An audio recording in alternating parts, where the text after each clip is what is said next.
नमस्कार दोस्तों। देखिए मित्रों, आज हम एक महत्वपूर्ण विषय पर बात करने वाले हैं। देखिए, कई बार आप में से कई विद्यार्थी कमेंट करते हैं कि सर हमारी एज 30 प्लस है, 28 प्लस है, तो क्या अब हम कंपटीशन एग्जाम की तैयारी कर सकते हैं क्या? और अगर तैयारी करें तो हमारा सिलेक्शन हो जाएगा क्या? तो मुझे लगा इस विषय पे बनाना चाहिए वीडियो। तो आज हम इसी पर बात करेंगे और बहुत अच्छे से सुनेगा इसे। देखिए दोस्तों, सबसे पहली बात यह है कि राजस्थान के अंदर जो लगभग सभी भर्ती परीक्षाएं हैं, लगभग उनमें एक सामान्य जो एज है राजस्थान के अंदर, एक जनरल कैंडिडेट की जो एज है वो 40 है। यानी 40 साल तक वो एग्जाम दे सकता है। और उसके बाद में बाकी जैसे अलग अलग जो कैटेगरी हैं, SC ST OBC और भी, तो उनमें फिर अलग अलग छूट है। यानी 40 साल राजस्थान का एक जनरल स्टूडेंट 40 साल तक दे सकता है एग्जाम। तो ये तो इसमें होना ही नहीं चाहिए कि साहब हम 30 प्लस के बाद में क्या एग्जाम दे सकते हैं या इसकी तैयारी कर सकते हैं। जब राजस्थान सरकार कह रही है कि बिल्कुल आप 40 साल तक आ सकते हो एक जनरल कैंडिडेट, बाकी में तो सब में छूट है, तो ये केवल एक खुद की बात होती है। अभी क्या चीजें हैं वो मैं आपको आगे और थोड़ी सी बातें कर रहा हूं इसके बारे में। देखिए, दरअसल क्या है, 21-22 साल का राजस्थान के अंदर युवा जब होता है तो थोड़ी उसमें समझ आनी शुरू होती है कि हाँ, मैं मेरा कंपटीशन की तैयारी करूं। 21-22-23 साल तक जो है अब उसमें समझ आती है, बीएड वगैरह हो जाती है, बीए हो जाती है। तो 21-22 साल की उम्र तक तो आ जाता है वो। अब इसके बाद में देखिए, भर्तियां लगातार उस तरह से कभी होती नहीं है, तो गैप भी आता है बीच में। तो लगभग 27-28 तक आते आते, 22-23 के बाद में 27-28 तक आते आते दो भर्तियां लगभग वो दे पाता है। तीन भी दे देगा, लेकिन ज्यादातर जो है वो दो तीन भर्तियां उसने निकाल दी। अब उसमें नहीं हुआ तो नहीं हुआ, हो गया तो हो गया, नहीं हुआ तो अब एज 27-28 प्लस होगी। अब 22-23 साल की उम्र में और 28 प्लस की उम्र के अंदर लोगों के नजरिए में बहुत अंतर आ जाता है। जब 22-23 साल की आयु हो तो लोगों को उसमें बहुत सी संभावनाएं नजर आती है। लोग भी बड़े प्यार से बात करते हैं कि क्या पता कल को सिलेक्शन हो जाए इसका। लेकिन जैसे जैसे एज 28 प्लस होने लगती है, तो जो लोग पहले पूछते थे, मुस्कुराते थे, वो अब सामने भी नहीं देखते कि कौन नमस्ते करे, क्या जरूरी है करना। ये लोगों की एक मेंटेलिटी रहती है, उनको लगता है कि नहीं, अब इसके बाद नहीं हो सकता। जबकि ऐसा 1% भी नहीं है। क्या कभी भी कोई भर्ती परीक्षा में जब कोई आपका पेपर आएगा, क्या वो पेपर ये देखेगा कि आपकी एज 28 है, 30 है या 32 है या 35 है? वो तो ये देखेगा कि उसने जो भी क्वेश्चन पूछा है उस क्वेश्चन का उत्तर आपको आता है या नहीं आता। अगर आपको उत्तर आते हैं और आप मेरिट लिस्ट में नंबर आते हैं, तो अंतिम रूप से आपका फाइनल रूप से जो चयन है वो हो जाएगा। तो मैं थोड़ी सी और चीजें आपके बारे में इसके बता रहा हूं, उससे चीजें थोड़ी और आपकी क्लियर होगी। ये तो एक सोसाइटी की थ्योरी है। और आप जो ये पूछ रहे हैं कि सर हम 28 प्लस के बाद में तैयारी क्या कर सकते हैं क्या, या 30 के बाद में कर सकते हैं क्या, ये आपकी खुद की थ्योरी नहीं है, ये पता है मुझे, ये आपकी थ्योरी नहीं है। ये सोसाइटी ने इस तरह का नजरिया हो जाता है कि सामने वाले को ये लगता है, चाहे लड़का हो चाहे लड़की हो, उनको लगता है कि अब तो हम किसी काम के नहीं है। और 30 प्लस आते आते थोड़ा सा एक आपका खुद का जो जीवन है उसमें भी चेंज हो जाता है पूरी तरीके से। ज्यादातर जो लड़कियां हैं उनका विवाह हो जाता है, बच्चे भी हो जाते हैं इस एज तक आते आते। लड़के हैं उनका भी विवाह लगभग हो जाता है। तो अब उनकी भी एक पूरी तरह से आपका परिवार बन गया। अब परिवार के अंदर इतने काम होते हैं, तो फिर धीरे धीरे क्या है, ध्यान भी पढ़ाई से हटने लगता है। बीच में 1 साल का 2 साल का गैप आ गया पढ़ाई का, 3 साल का गैप आ गया। और कोई ना कोई व्यक्ति अगर इस समय तक रोजगार अगर नहीं भी लगे, तो अपना कोई ना कोई प्राइवेट भी काम शुरू कर देता है कि चलो अब शादी वादी हो गई तो कोई ना कोई तो काम शुरू करना पड़ेगा। लेकिन कहीं ना कहीं रह रह के उसके मन में वो चीज जरूर आती है, जो ही वैकेंसी आएगी, शोर चलेगा, first grade, REET, second grade, उसके दिमाग में बार बार वो चीजें पहले वाली रिपीट हो गई। उसको ये लगता है कि क्या अब भी मैं अगर तैयारी करूं तो क्या मेरा सिलेक्शन हो सकता है क्या। और ये है आपका पॉइंट, जो कि मैं समझ रहा हूं कि आप क्या पूछना चाह रहे हो, क्या कहना चाह रहे हो। देखिए, आप बिल्कुल 100% तैयारी कर सकते हैं। आपको फिर से वापस वही हिम्मत और वही जोश आपके अंदर फिर से लाना पड़ेगा। आपको वो ही अंदर जो एक जुनून होता है युवा जैसा, भाई 30 वाला भी युवा ही है, वो तो एक मेंटलिटी की बात है। तो 20-22 साल 23 साल की उम्र के अंदर एक जोश जो होता है, वो ही आपको अंदर एक सोच का है, जो सोच का होता है। आपको वही चीज अपने अंदर फील करनी है कि बिल्कुल आपका एग्जाम सिलेक्शन हो सकता है। क्यों नहीं होगा? वो आपसे कभी एज नहीं पूछेगा एग्जामिनर। वो तो आपसे ये पूछता है कि आपको ये क्वेश्चन आता है या नहीं आता। आता है तो आपका सिलेक्शन हो जाएगा, नहीं आता तो 22 वाले का भी नहीं होता, 30 वाले का भी नहीं होगा, तो 35 वाले का भी नहीं होगा। लेकिन इसके बाद में सबसे बड़ी समस्या यह होती है कि स्टूडेंट जो होता है, अब पहले जैसे आपने पढ़ाई कर रखी है, धीरे धीरे पढ़ाई छूट गई। अब क्या है, दोबारा भी अगर वो तैयारी करता है तो आधी अधूरी तैयारी करता है। जैसे क्या करेगा, एग्जाम जो ही पास में आएगा 2 महीने के लिए पढ़ाई करेगा। एग्जाम क्वालिफाई करना कोई इतना भी आसान नहीं है कि आपने पहले से जो काफी समय, इतना समय पढ़ाई हो गया छोड़े हुए, और कोई भी 2 महीना पढ़ के हमारा एग्जाम क्वालिफाई हो जाएगा। भाई आपको कुछ तो पहले कंटिन्यू पढ़ना पड़ेगा, दिमाग की भी बैटरी चार्ज करनी पड़ेगी। तो आप कोई भी अगर इस तरह से आपके मन में, पहले तो आप अपना डिसीजन लीजिए। अपने ये आप हैं तो अपने आसपास के जो लोग हैं, अगर वो इस तरह की नेगेटिव बात करते हैं कि आपका अब क्या सिलेक्शन होगा जब पहले ही नहीं हुआ, तो एक तो ऐसी मानसिकता वाले लोग जो हैं इनसे बिल्कुल दूर रहें। ये इस तरह की बातें आपके दिमाग में आएगी, फिर आप डिमोरलाइज हो जाओगे। कोई आपको आकर के ये भी कहेगा कि क्या कर रहे हो, तो आपको तो थोड़ी वैसे मन में लगेगा बोलते हुए कि कंपटीशन की तैयारी कर रहा हूं, और आप बोल भी दोगे दे रहे हो क्या एग्जाम अभी, अच्छा एज है क्या आपकी अभी भी, तो फिर आपके दिमाग फिर घूमेगा। महिलाएं होगी, उनको कहेंगे कि अब तो तुम्हारी एज तो निकल गई तैयारी की, अब तो तुम अपना बच्चे पालो, क्या करना है एग्जाम देके, तुम्हारा आराम से काम तो चल ही रहा है। तो ये चीजें कहीं ना कहीं जो है आपको भटकाने का काम करती है। अब कोई भी व्यक्ति इस चीज से रिलेटेड बोल के तो वो तो निकल जाएगा, उसने तो अपना काम कर दिया। आपका दिमाग अब बार बार उस चीज पे जकड़ता रहेगा, उस चीज से बाहर नहीं निकल पाएगा। तो सबसे पहले ऐसे लोगों से बिल्कुल दूर रहें जो आपको इस तरह की बात करते हैं कि नहीं आपका सिलेक्शन नहीं हो सकता।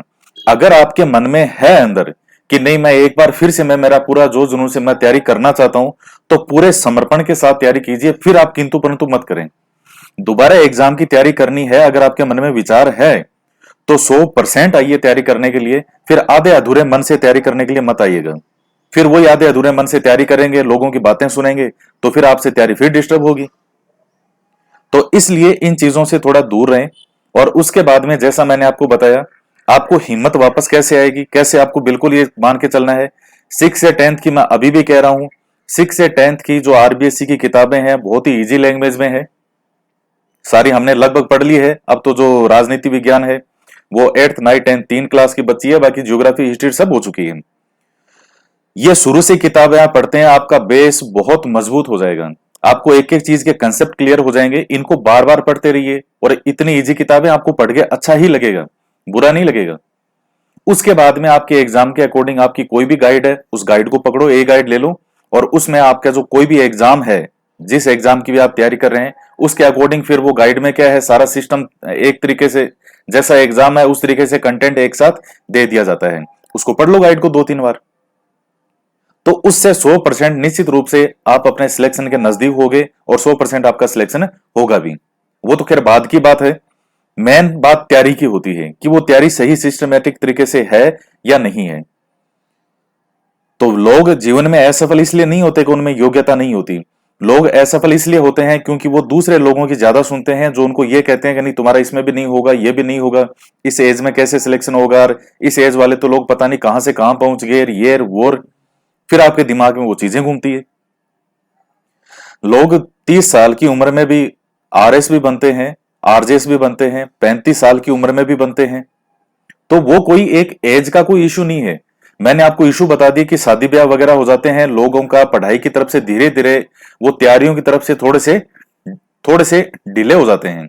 उनको लगता है कि अब तो ठीक, अब जीवन चल ही रहा है, कोई ना कोई काम भी शुरू हो जाता है।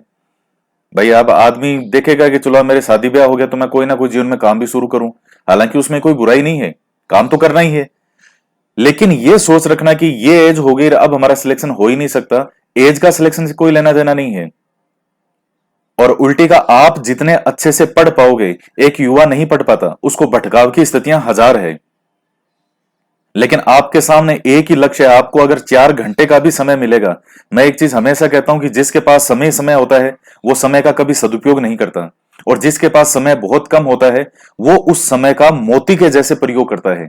अगर आपको 5 घंटे भी डेली के आप नियमितता करो, नियमित रूप से पढ़ो, तो निश्चित रूप से आप निरंतरता बहुत जरूरी है। आपको डेली रेगुलर अपनी पढ़ाई को जारी रखना पड़ेगा। ऐसे भी लोग आईएएस में भी सिलेक्ट होते हैं, आरएस में भी सिलेक्ट होते हैं, जो पहले जैसे मान लीजिए किसी की ड्यूटी किस में है, राजस्थान पुलिस में। अब आप जानते हैं कि पुलिस की ड्यूटी जो है पूरे 7 दिन और 24 घंटे की होती है। लेकिन फिर भी साहब क्या, मैं साथ में मेरा एक बैग रखता था छोटा सा, उसमें मेरी 2-4 किताबें थी, मैं हमेशा मौका मिलता और मैं पढ़ता रहता। वो सिलेक्शन भी हो गया उनका। तो ये तो विचारधारा की है कि एक सोच की बात होती है कि आपकी क्या सोच है। अब अगर ज्यादा लोगों की सुनेंगे तो आप डिस्टर्ब होंगे, बिल्कुल बहरे बन जाओ कि किसी की बात नहीं है, और पूरी जी जान से अपनी तैयारी करो। लेकिन करो फिर जी जान से, रेगुलरिटी रखो, चाहे 4 घंटे रखो, 5 घंटे रखो।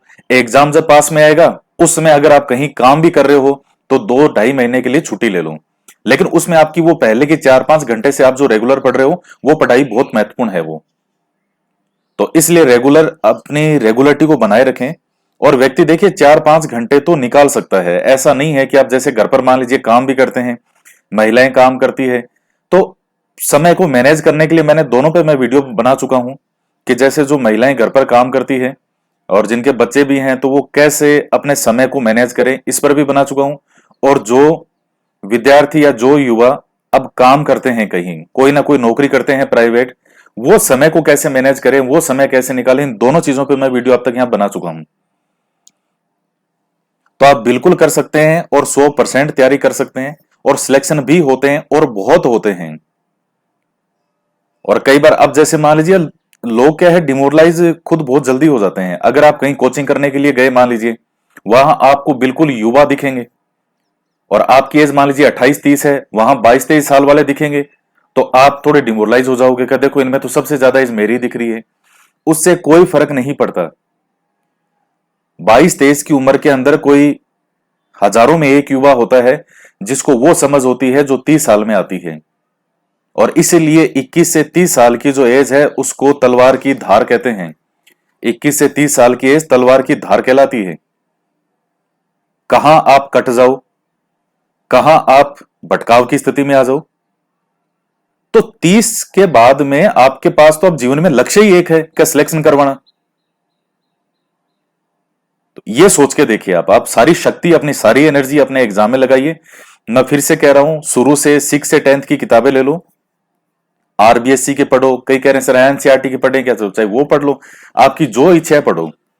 और अब तक तो कंप्लीट हो जानी चाहिए थी। सबसे बड़ी बात है कि जनवरी के बाद और अब तक आपका ऐसा कोई टीचर भर्ती का एग्जाम नहीं हुआ है।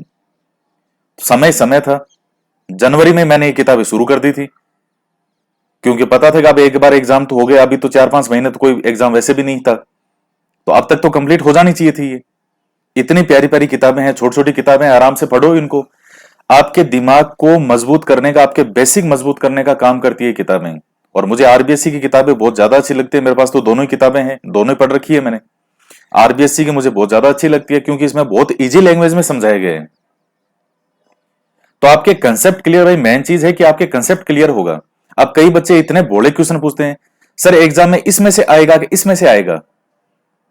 तो ये चीजें आपके दिमाग में कैसे आ सकती है? अगर कोई विद्यार्थी मेरे साथ अगर पिछले 6-7 महीनों से जुड़ा हुआ है, हो ही नहीं सकता कि कोई जुड़ा हुआ और उसके दिमाग में अभी भी ये डाउट चल रहे हो, संभव ही नहीं है। वो जुड़ा हुआ नहीं, उसने केवल चैनल सब्सक्राइब कर रखा है और एक बेल आइकन पे क्लिक कर रखा है। कभी कभार लगता है कि चलो कोई वीडियो दिख गया कि अरे अच्छा इसमें कुछ अलग हटके होगा, तो उसको ओपन कर लिया।